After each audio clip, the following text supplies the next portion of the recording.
Doctor जोस welcome, स्वागत छ तपाईँलाई। Thank you very much. कोरोनाको कहरमा छौँ हामी अहिले। विश्वको आँखाबाट नेपाललाई कसरी हेरिरहेको छ, कस्तो छ नेपाल कोरोनाको कहरमा? Thank you very much. धेरै धेरै धन्यवाद। अहिले यो विश्वव्यापी दृष्टिकोणबाट हेर्दाखेरि अहिले युरोपमा कोरोनाका सङ्क्रमणहरू घटिराखेका छन् भने यता संयुक्त राज्य अमेरिकामा चाहिँ अझै बढिराखेको देखिएको छ। त्यसै गरी अहिले अफ्रिकामा पनि सङ्क्रमणहरू बिस्तारै बढ्दै गएको देखिराखेको छ, नेपालमा पनि बढ्दै गइरहेको देखिएको छ। यो चाहिँ अहिले बढ्नुको कारण चाहिँ धेरै केसेसहरू चाहिँ पहिलाभन्दा रिपोर्टिङ भइराखेका छन्। र नेपालको केसमा चाहिँ एउटा विशेष कुरा चाहिँ के छ भने नेपालमा चाहिँ यो समुदाय स्तरको सङ्क्रमण भन्दा पनि विदेशबाट फर्किने व्यक्तिहरूमा चाहिँ बढी सङ्क्रमण देखिराखेको छ। र त्यही भएर अहिले हामीले देखिएका केसहरू चाहिँ यो क्वारेन्टाइनको स्थलहरूबाट बढी देखिराखेका छौँ, विशेष गरी भारतबाट फर्किराखेका व्यक्तिहरूमा र अन्य देशहरूबाट फर्केका व्यक्तिहरूमा नै देखिराखेको छ। यसलाई फेरि मैले ठ्याक्क उल्टो बनाएँ, जस्तो अब नेपालले विश्वलाई कसरी हेर्नुपर्छ, अर्थात् नेपालले विश्वलाई यही पेन्डेमिकको बारेमा, कोरोनाको बारेमा कसरी हेरिरहेको छ? कस्तो अनुभव छ तपाईँको? Nepal is part of the world and a pandemic affects the world. तपाईले भने जस्तै अब यो महामारीले कुनै पनि सीमा भन्दैन, यो विश्वव्यापी कुरा हो र यसले गर्दाखेरि कुनै पनि सीमाले यसलाई रोक्ने कुरा हुँदैन। र नेपालले हेर्दाखेरि पनि के हेर्नु पर्यो भने नेपाल पनि यो विश्वको यो परिवेशको एउटा हिस्सा हो भनेर त्यसरी हेर्न जरुरी छ। किनभने हामीले देखिराखेका छौँ सङ्क्रमणहरू चाहिँ विश्व बाहिर देशबाट फर्किराखेका व्यक्तिहरूमा देखिराखेको छ र फेरि भारतबाट फर्केका व्यक्तिहरूमा मात्र नभएर अन्य देशबाट फर्किराखेका नेपालीहरूमा पनि देखिराखेको छ। र हामीले के बुझ्नुपर्छ भने चाहिँ कुनै न कुनै बखतमा यो रोग चाहिँ नेपाल आखिर आउने नै वाला थियो र आउने नै वाला छ भन्ने कुरा चाहिँ बुझ्न जरुरी छ र हामी चाहिँ यो विश्व परिवेशको एउटा हिस्सा हौँ भनेर हामीले सोच्न जरुरी छ। So Nepal is very much part of the global perspective, if you like, because what happens in the world will also happen in Nepal. Nepal को बाँकी विश्वभन्दा अलिकति फरक जस्तो देख्यौँ। जुन बेला हामी कहाँ थोरै सङ्क्रमितहरू देखिएको थियो त्यो बेला हामीले लकडाउन गऱ्यौँ र हामीले झन्डै 80 दिन पछाडि लकडाउन खोल्यौँ, तर अहिले सङ्क्रमितको सङ्ख्या बढिरहेको छ। यसलाई प्राविधिक रूपमा कसरी हेर्न सकिन्छ डाक्टर जोस, अलिकति विवेचना गरिदिनुस् न। A lockdown like the one that Nepal implemented. नेपालमा गरिएको जस्तो लकडाउन बन्दाबन्दीले चाहिँ उसको उद्देश्य भनेको चाहिँ यो भाइरसको सङ्क्रमणलाई कम गर्नु भन्ने हो। किनभने लकडाउन गरेपछि मानिसहरू घरमै बस्छन् र उनीहरू त्यहाँ ट्राफिकहरू पनि हुँदैन, आवत जावतहरू कम हुन्छ, त्यसले गर्दाखेरि भाइरसको सङ्क्रमणको सङ्ख्या घट्छ भन्ने हो। र नेपालले लकडाउन चाहिँ एकदमै छिटो कार्यान्वयन गर्यो। मार्च महिनामा दोस्रो केस देखिन साथ नै लकडाउन गर्यो र त्यसले गर्दाखेरि नै नेपालमा चाहिँ अहिले समुदाय स्तरको सङ्क्रमण चाहिँ नदेखिएको हो जस्तो लाग्छ। र यसको एउटा आंशिक कारण चाहिँ पूर्ण रूपमा त्यो नभए पनि आंशिक कारण चाहिँ लकडाउन हो भन्ने लाग्छ। र त्यो अर्थमा चाहिँ लकडाउन नेपालको हकमा चाहिँ एकदमै प्रभावकारी भएको छ। तर लकडाउन भन्नाले त्यसको जनस्वास्थ्यको पक्ष त एउटा भयो, तर त्यो बाहेक अन्य पक्षहरू पनि हुन्छन्, जस्तै सामाजिक पक्ष, आर्थिक पक्ष। किनभने लकडाउन लगाएपछि मानिसहरू आफ्नो काममा जान पाउँदैनन्, आफ्नो कमाइहरूमा असर गर्दछ र लकडाउन लगाएको केही समयपछि कुनै पनि सरकारलाई एउटा दुविधा चाहिँ उनीहरूको सामु देखा पर्छ। त्यो लकडाउनलाई भाइरसलाई नियन्त्रण गर्नलाई बढी जोड दिने कि अब अर्थतन्त्रलाई पनि सन्तुलन गर्ने भनेर। र त्यसले गर्दाखेरि अहिले नेपालमा अब लकडाउन केही हदसम्म खुकुलो बनाइएको छ र यो हामीले अरू देशहरूमा पनि देखिराखेका छौँ। लकडाउन खुकुलो बनाउँदा चाहिँ एकैचोटि नगरेर स्टेप बाई स्टेप चरणबद्ध रूपमा गरेको देखिराखिएको छ र नेपालले पनि त्यसै गरिराखेको छ र अहिले अब सरकारको लागि एकदम प्रमुख मुद्दा भनेको अब त्यसलाई कसरी सन्तुलनमा ल्याउने, भाइरसको नियन्त्रणको कुरा र अर्थतन्त्रमा मानिसहरूलाई अब काममा जानुपर्ने छ, आफ्नो कमाइ गर्नुपर्ने छ, ती कुराहरूलाई कसरी सन्तुलन गर्ने भन्ने कुराहरू हो। र नेपालमा यो कुरा अब कसरी जान्छ भन्ने कुरा चाहिँ हामीले अझै देख्न बाँकी छ। तर हामीले के कुरा पनि मनन गर्नुपर्छ भने यदि केसहरू फेरि बढ्दै गयो भने लकडाउन फेरि लाग्न पनि सक्छ, यो खुला नै गरिन्छ भन्ने चाहिँ छैन। यो कुरा चाहिँ मनन गर्नुपर्छ। And we see that also in many other countries, is that when a lockdown is loosened, it goes step by step. And so by loosening it a bit, the purpose is that you try to bring back economic life, that people can go back to their businesses, that people can go back to work and so on. But at the same time, you also try to do it in such a way that any virus circulation still doesn't spread very fast. We'll have to see in Nepal how it goes. A lockdown loosening means that gradually you can loosen it further, but you can also tighten it up again. So when more cases will appear, it is possible that there will be a need to tighten the lockdown again. But that is a government decision, and that will be decided on the situation as we move forward. अलिकति प्राविधिक कुरा गरौँ। जस्तो हामी कहाँ देखिएको कोरोनाको सङ्क्रमणमा लक्षणहरू देखिएनन्, कुनै सङ्केतहरू देखिएनन्, व्यक्ति स्वस्थ रहँदै पनि ऊ सङ्क्रमित भएको हामीले पायौँ परीक्षणमा। यसमा के छ WHO को अध्ययन, हामी नेपालमा आएको भाइरसले आनुवांशिक परिवर्तन गरिसकेको हो या यहीँको स्थानीय भाइरस बनिसकेको हो, यसबारे WHO को कुनै अनुसन्धान छ भने जानकारी गराइदिनुस् न। You mentioned that many people in Nepal are asymptomatic. तपाईले भने जस्तै हो, नेपालमा अहिले यो लक्षणरहित केसहरू एकदम धेरै देखिराखेका छन्। मान्छेहरूलाई स्वास्थ्य नै भइरहेछ, उनीहरूलाई खोकीहरू पनि लागेको छैन, केही पनि छैन, तर कोरोनाको सङ्क्रमण चाहिँ भइराखेको भनेको छ।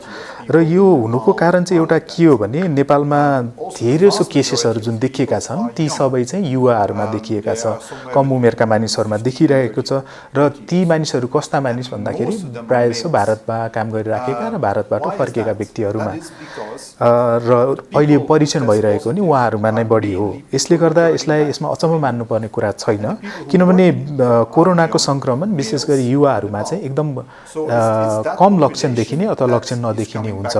र नेपालको हकमा हामीले अलि वृद्धहरूमा धेरै केसहरू देखिसकेका छैनौँ र भोलि त्यो केसहरू धेरै देखियो भने चाहिँ त्यो फरक कुरा हुन्छ। नत्र भने अहिले चाहिँ यसको लागि चाहिँ त्यो अचम्म मान्नुपर्ने कुरा चाहिँ छैन। Asymptomatic. So we have to keep that in mind. We have to keep in mind that the people who test positive in Nepal are young men, returnees, people who come back from India, and it's not the general population. So we don't see yet older people who are much more at risk, who will probably have much more serious symptoms. We don't see that yet at a large scale in Nepal. We have seen a few cases, yes, but the vast majority of all the cases testing positive in Nepal are among these returnees. So I think that explains the situation. So because the profile of the patients नेपालमा चाहिँ यो नयाँ खाले virus भन्दा पनि virus उस्तै हो, यो हामीले देखेका सङ्क्रमणको केसहरू चाहिँ फरक हुन्। विशेष गरी हामीले नेपालमा चाहिँ हामीले युवाहरूमा देखिराखेको भएर हामीलाई यो भाइरस त्यही भएर अनौठो हो कि भन्ने जस्तो लाग्न सक्छ, नयाँ हो कि जस्तो लाग्न सक्छ। तर यो भाइरस नयाँ भन्दा पनि हामीलाई जुन केसहरू देखिराखेका छन् त्यो चाहिँ नयाँ हुन् र विश्वव्यापी रूपमा पनि अहिले हामीले यो भाइरसले मूलभूत रूपमा चाहिँ यसमा परिवर्तन देखिएको छैन। सो त्यसले गर्दाखेरि यो त्यही नै भाइरस हो, फरक भाइरस हो भनेर मान्नुपर्ने अहिलेसम्म कुनै कारण, कुनै पनि प्रमाण देखिसकेको छैन। केवल फरक के हो भने हामीले जो केसहरू देखिरहेका छौँ त्यो बिरामीको प्रोफाइल, त्यो विवरण चाहिँ फरक देखिराखेको। Because as I mentioned, these are people coming back from India, they're young, and therefore symptoms in these young people are much less pronounced than in older people. मेरो अर्को प्राविधिक प्रश्न छ, यो हाम्रो समाजमा अर्थात् नेपालमा एकदमै बहसको विषय पनि बनेको छ। कतिपय हामीले यो आरडिटी परीक्षण र पिसिआर परीक्षणबारे नै बुझ्न सकेनौँ। यसमा जनमानसमा एउटा विवाद पनि छ। कतिपय अवस्थामा गभर्मेन्टलाई पनि दोष देखिन्छ।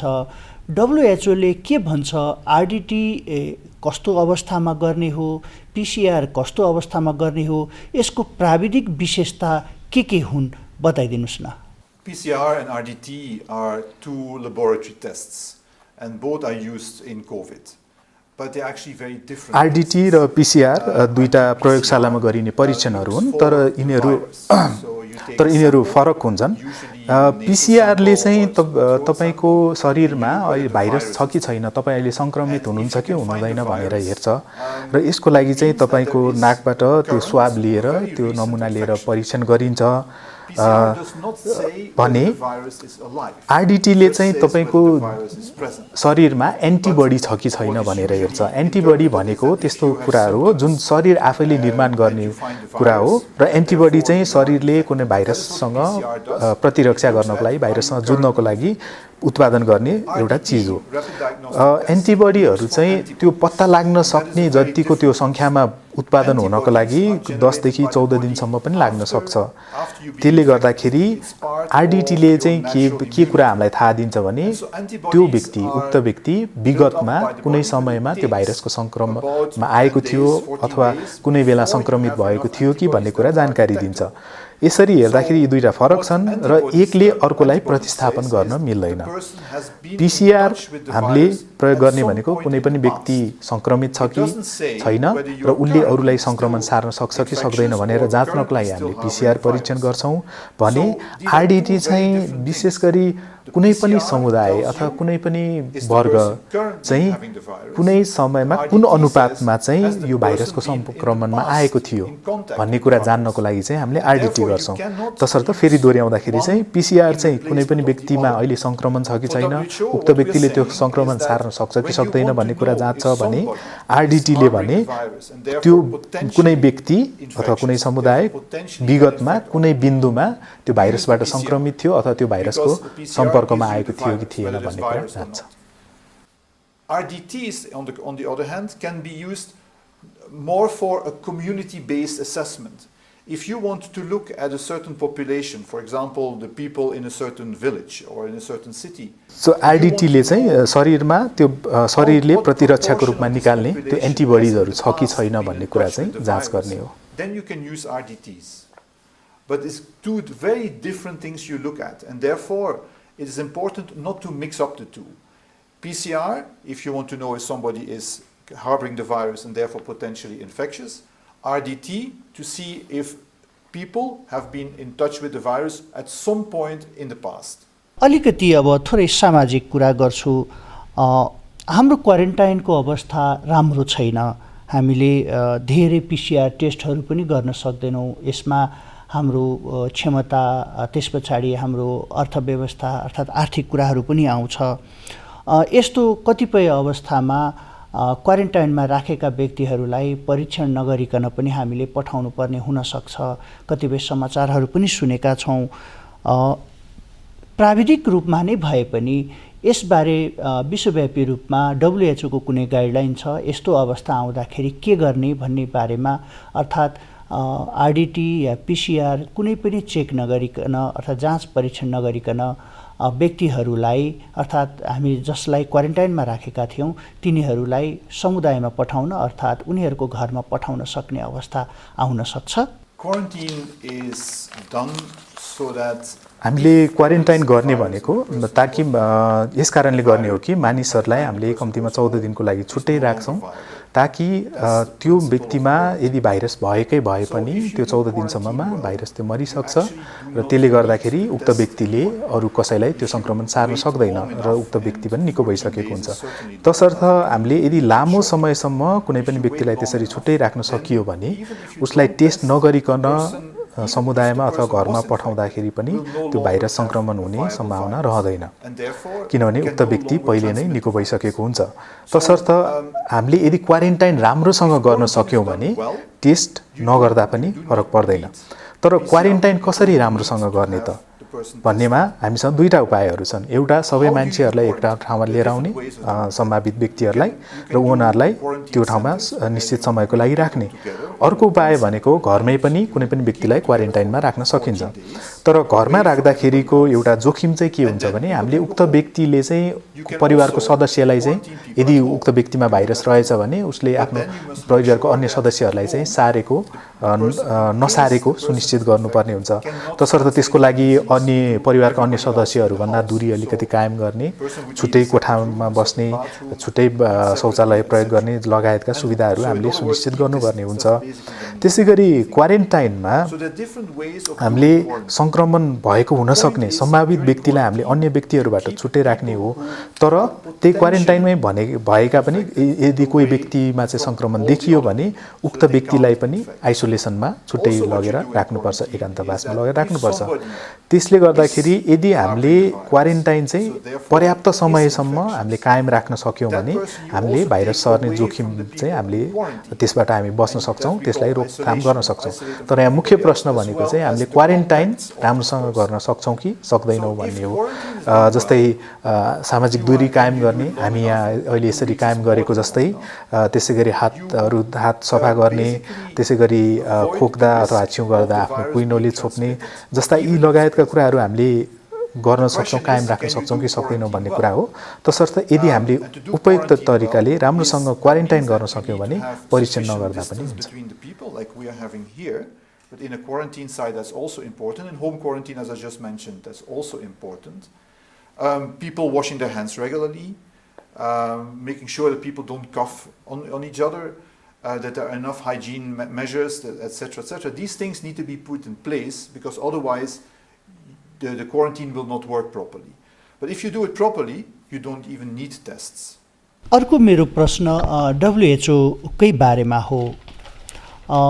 कोरोनाको कहर पछाडि नियमित रूपमा WHO ले विश्वभरि सूचनाहरू आदान प्रदान गर्छ, सूचनाहरू दिन्छ, सचेत पनि गराउँछ र आफ्ना गाइडलाइनहरू पनि वितरण गरिरहेको हुन्छ। कतिपय अवस्थामा WHO ले दिने गाइडलाइनहरू असमयमै अर्थात् अनटाइमली चाहिँ परिवर्तन भइरहेका हुन्छन्, टाइम टु टाइम चेन्ज भइरहेका हुन्छन्। यसको अर्थ कुनै पनि देशले अघिल्लो गाइडलाइनलाई मानेर रणनीति तयार गरिसक्दा नसक्दा अर्थात् त्यसलाई कार्यान्वयनमा ल्याउँदा नल्याउँदा अर्को गाइडलाइन आइसकेको हुन्छ। यो किन यसरी परिवर्तन भइरहेको हुन्छ?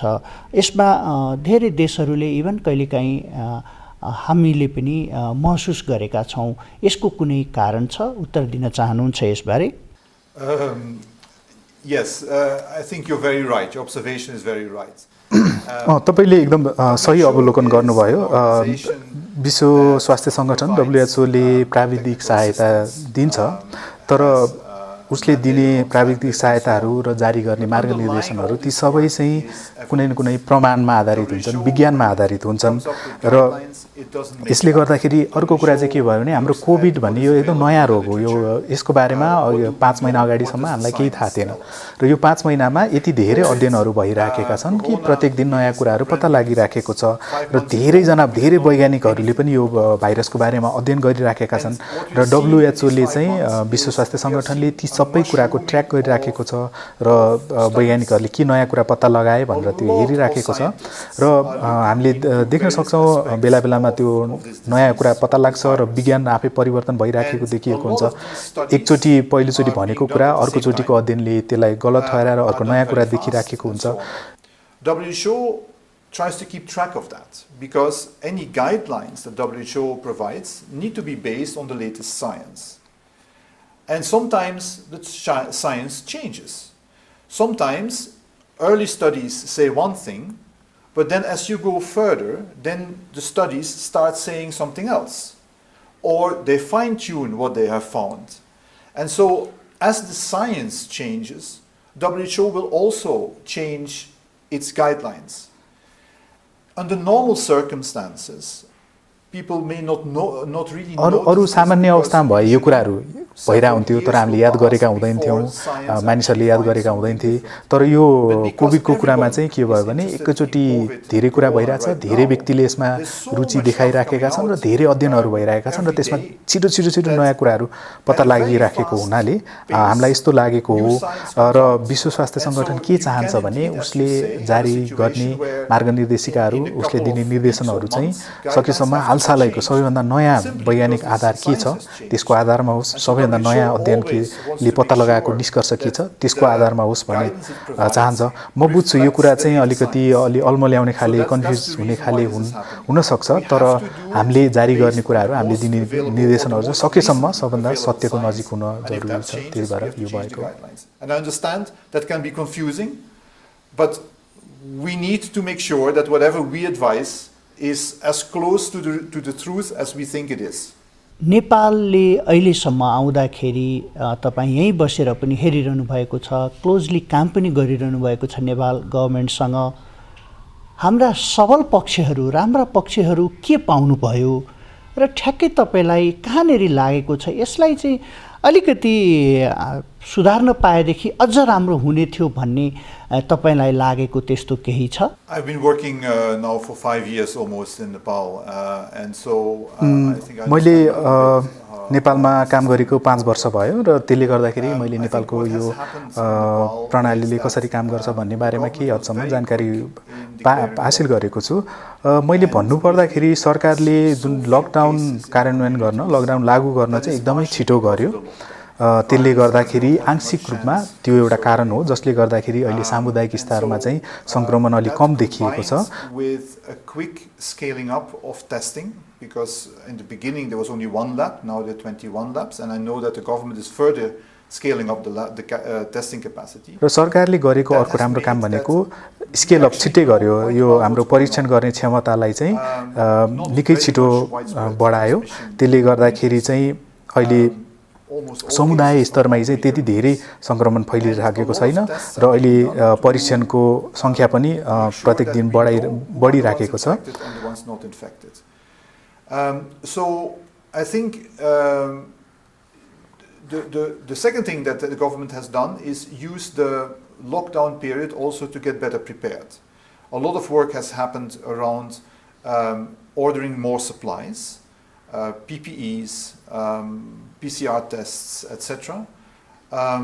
But also preparation. अर्को कुरा भनेको चाहिँ सरकारले यो लकडाउनको समयावधिलाई चाहिँ आफूलाई अझ राम्रोसँग तयार गर्नको लागि प्रयोग गरेको छ धेरै काम भएको छ विशेष गरी हामीलाई चाहिने सामग्रीहरू अर्डर गर्नमा त्यसलाई ल्याउनमा व्यक्तिगत सुरक्षा सामग्रीहरू ल्याउने कुरामा हस्पिटलहरू कोभिडको लागि भनेर हस्पिटल तोक्ने कुरामा त्यसैगरी कर्मचारीहरूलाई तालिम दिने कुरामा त्यसैगरी विभिन्न मार्गनिर्देशिकाहरू जारी गर्ने कुराहरुमा चाहिँ सरकारले राम्रो काम गरेको छ Even under normal circumstances the healthcare services are not always optimal.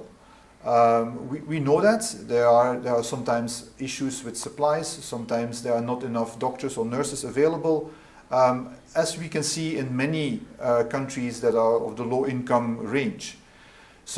र यस अर्थमा भन्दाखेरि चाहिँ लकडाउनको समयलाई सरकारले राम्रोसँग सदुपयोग गरेको छ नेपाल एउटा निम्न आय भएको देश हो त्यसले गर्दाखेरि हामीले त्यही परिप्रेक्ष्यमा हेर्नुपर्ने हुन्छ हाम्रो सामान्य अवस्थामै पनि हामीले भने जस्तो स्वास्थ्य सेवा दिनलाई अलिकति सीमितताहरू थिए हुन्छन् किनभने कतिपय अवस्थामा सामग्रीहरू हुँदैनन् कतिपय अवस्थामा मानव स्रोतहरू हुँदैनन् त्यसले गर्दाखेरि हामीले निम्न आय भएको नेपाल जस्तो देश को प्रतिक्रिया र उच्च आय भएको देशको प्रतिक्रियासँग चाहिँ अलि दाज्न नमिल्ने हुन सक्छ त्यसैगरी अर्को चाहिँ अब आउने दिनहरुमा चाहिँ केसहरू एकदमै निश्चित रूपमा नै धेरै नै बढ्नेवाला छन् र त्यसको लागि चाहिँ सरकारले तयारी राम्रै गरेको छ विशेष गरी परीक्षणहरुको संख्या बढाउनको लागि र अब आगामी महिनाहरुमा चाहिँ पनि सरकारले अझै धेरै तयारी